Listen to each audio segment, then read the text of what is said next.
नमस्कार मेरे सभी व्यूअर्स को आपका बहुत बहुत स्वागत है मेरे चैनल पर। जैसे कि आपको पता है मैं छोटे छोटे टिप्स इंग्लिश के ऊपर स्टूडेंट्स को देने की कोशिश कर रही हूँ। आज का जो मेरा वीडियो है एक बहुत ही इंटरेस्टिंग टॉपिक के ऊपर है, क्वेश्चन टैग्स। आपने सुना होगा क्वेश्चन टैग्स बहुत ज़्यादा यूज़ किए जाते हैं, खासतौर पर स्पोकन में और रिटर्न फॉर्म में भी इनको यूटिलाइज किया जाता है। अलग अलग क्लासेस में 10th के बाद या 9th-10th की क्लासेस में इनको बहुत ज़्यादा फ्रीक्वेंटली यूज़ करते हैं। आज इसके बारे में मैं आपके साथ एक इजी सी वीडियो, इजी से टिप्स शेयर करूंगी इस वीडियो में। चलो शुरू कर लेते हैं अपने टॉपिक को। साथ साथ मैं आपको आगे इसका बताते भी जाऊंगी कि इसको यूज़ कैसे करना है। ले लेते हैं easy English tips question tags के ऊपर। फर्स्टली व्यूअर्स, आपको ये पता होना चाहिए what are question tags. Question tags are not are type of questions, मतलब जैसे इंटेरोगेटिव सेंटेंसेस होते हैं वैसे इनको यूज नहीं किया जाता। These are such type of expressions, these are only expressions that create और add a force to the sentence और to whatever is said by the speaker to the listener. यानी कि जो स्टेटमेंट में बोल दिया गया प्रीसीडिंग स्टेटमेंट में, उसी स्टेटमेंट को फोर्स करने के लिए या सामने वाले को एग्री करने के लिए अपनी स्टेटमेंट के साथ क्वेश्चन टैग लगाए जाते हैं। यूजली हम लोग भी इनको आमतौर पे बातचीत करते हुए डेली यूज करते हैं किसी ना किसी टॉपिक के ऊपर। जैसे ये मैंने डिफाइन करा है यहाँ पे, these are use to draw attention to the proceeding statement. मतलब question tags are not a sort of questions, these are only expressions, those are used to draw attention to the proceeding statement and it adds force to the statement. अब समझ लेते हैं question tags को बनाया कैसे जाता है, form कैसे किया जाता है इसको। तो इसके रूल्स क्या होंगे? Rules to form question tags, there are 3 types of rules according to tense used. मतलब क्वेश्चन टैग डिपेंड करता है कि टेंस कैसा है, यानी कि जो सेंटेंस दिया हुआ है उसमें टेंस कौन सा यूज किया गया। Second, according to given subject, यानी कि जो सब्जेक्ट है उसमें किस टाइप का नाउन यूज किया गया। And according to type of sentence. Sentences के ऊपर भी मैंने एक वीडियो अपलोड किया है, आप उसको इसमें देख सकते हो।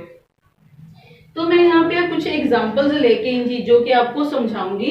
तीनों टाइप्स मेन हैं according to according to tense used, according to given subject, according to type of sentence. Students, first example, the rich man fed the beggar. Okay, और क्वेश्चन टैग क्या हो गया? क्वेश्चन टैग लगाने से पहले हमें यहाँ पे क्या लगाना होता है? कोमा। ठीक है, कॉमा लगा के हम क्वेश्चन टैग और जो मेन सेंटेंस है उसको अलग अलग कर देते हैं। तो क्या बन गया? Didn't he. अब देखो जो मैंने ऊपर बताया था रूल, उसके अकॉर्डिंग ही हमने इसको चेंज किया है। जैसे डिड क्यों लगा? यहाँ पे डिड लगा अकॉर्डिंग टू टेंस। यहाँ पे टेंस क्या है? Past. Second form of verb है फेड। सेकंड वर्ब इंडिकेट करती है पास्ट टेंस को, तो पास्ट टेंस के कारण यहाँ पे डिड लगा दिया।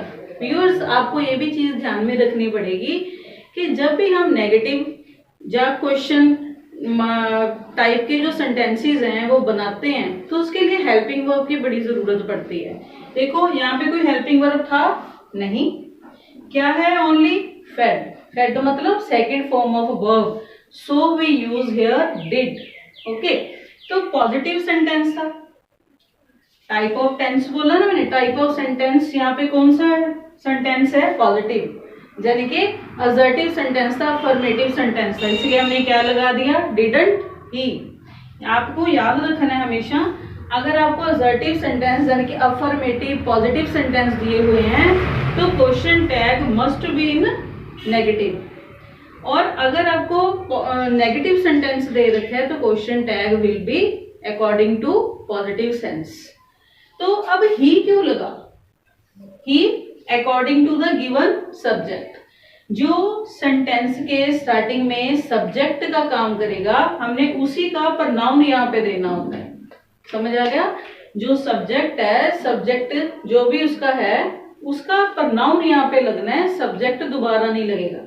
यहाँ पे क्या था, rich man, we are not using rich man again here, we are using pronoun of the rich man, that is ही।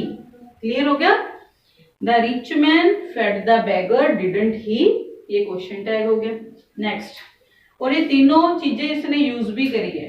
देखो टेंस भी पता चल गया हमें, according to subject, subject rich person था, उसके अकॉर्डिंग यहाँ पे ही लगा, तो ये भी क्लियर हो गया। अब टाइप ऑफ सेंटेंस क्या था यहाँ पे, अफर्मेटिव सेंटेंस था, अफर्मेशन हो रही थी, पॉजिटिव सेंटेंस था। ये तीनों चीजें यहाँ पे हमने क्लियर करी है। अब नेक्स्ट देखो, he was a kind hearted person, here was is given, was क्या है, पास्ट टेंस को भी इंडिकेट कर रहा है और हेल्पिंग वर्ब भी है। If helping verb is given, we use the same helping verb with according to other requirements. Was is given, तो यहाँ पे हमने क्या लगा दिया, was। सेंटेंस क्या था, पॉजिटिव था, that's why we are using negative, तो wasn't यहाँ पे लगा। अब यहाँ पे he था, as a subject we have used he, तो यहाँ पे भी क्या लग गया, he, same, he का pronoun he। Next, they carry some useful information, okay, don't they। अब इसके ऊपर भी देखो, carry means first form, first form indicates present tense, तो प्रेजेंट टेंस में जब भी क्वेश्चन पूछना होता है डू या डज के साथ पूछते हैं। अब मैंने डू क्यों लगाया, क्योंकि यहाँ पे दे लगा हुआ था, ओके, प्लूरल सेंस में हमें सब्जेक्ट दिया हुआ था, that's why we use don't they, तो दे का प्रनाउन भी दे ही है, okay. Next, she carries no luggage, यहाँ पे चाहे नो है यानी कि नेगेटिव सेंस रखता है ये sentence, that's why I used does she. अब डज क्यों लगा, डज लगा form of verb first form के कारण, first form follows singular noun, यहाँ पे नाउन है जो सब्जेक्ट है दैट इज सिंगुलर, तो दैट्स व्हाई यहाँ पे जो वर्ब की फॉर्म है उसके साथ es लगा हुआ है, that's why we use here does she. अब मैंने नॉट क्यों नहीं लगाया, नॉट क्यों नहीं लगाया, because sentence has negative sense, चाहे हेल्पिंग वर्ब के साथ नॉट नहीं था बट फिर भी नेगेटिव सेंस शो कर रहा है, नेगेटिव सेंस शो करने के कारण ही हम यहाँ पे क्या लगा सकते हैं, डज, पॉजिटिव बना दिया इसको question tag, got it. Next, Ravi can not lift this box. अब मैंने ये सेंटेंस इस टाइप का जानबूझ के लिए ताकि आपको पता चले कि अगर मोडाल लगे हुए हैं यानी कि जो एक्सिलरी हेल्पिंग वर्ब्स हैं अगर वो यूज हो रहे हैं तो ऑब्वियसली हमने उनको वैसे के वैसे ही यूज करना है। जैसे रवि कैन नॉट, तो कैन नॉट क्या है, एक मोडाल है, एक्सिलरी वर्ब है, तो एज इट हमने यहाँ पे भी कैन लगा दिया, यहाँ पे कोई टेंशन नहीं था, ओके। अब स्टूडेंट्स ये तीनों शर्तें आपको समझ आ गई होंगी, इसके अकॉर्डिंगली क्वेश्चन टाइप्स को कैसे बनाया जाता है। अब बात है according to type of sentences की, these are simple sentences but sometimes you are given imperative, optative और एक्सक्लेमेटरी सेंटेंसेस। तो ऐसे सेंटेंसेस के पीछे ये जो टेंस वाला रूल है ये फॉलो नहीं होता, क्योंकि यहाँ पे ना तो नाउन होता है, सब्जेक्ट भी नहीं होता और यहाँ पे टेंस हमेशा प्रेजेंट ही होता है इंपेरेटिव में। आप इंपेरेटिव सेंटेंसेस क्या होते हैं इसके बारे में मेरा एक और वीडियो मैंने अपलोड किया हुआ है 10 सेंटेंसेस के ऊपर, आप उसको वॉच कर सकते हो।